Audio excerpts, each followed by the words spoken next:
নমস্কার, আমি মন্দিরা ভূঁইয়া। 2023-24 শিক্ষাবর্ষে চন্দনপিড়ি মুরারিমোহন হাই স্কুল থেকে 606 নাম্বার পেয়ে মাধ্যমিকে উত্তীর্ণ হয়েছি। বর্তমানে চন্দনপিড়ি মুরারিমোহন হাই স্কুলে কলা বিভাগে পাঠরত।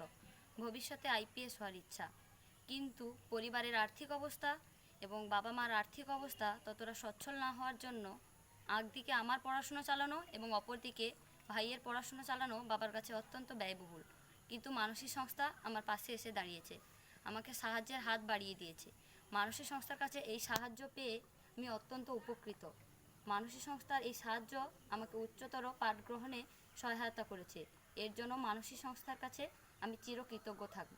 ধন্যবাদ। নমস্কার, আমি চন্দ্রিমা মণ্ডল। আমার বাবার নাম চন্দন মণ্ডল।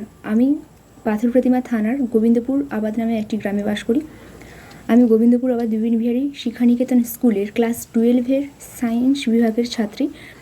মাধ্যমিকে 646 নাম্বার পাওয়ার পরে ঢাকুরিয়ার মানসী নামে একটি সংস্থা আমাকে পড়াশোনার জন্য আর্থিকভাবে সাহায্য করেছে। এর জন্য আমি মানসী সংস্থার কাছে কৃতজ্ঞতা জানাই।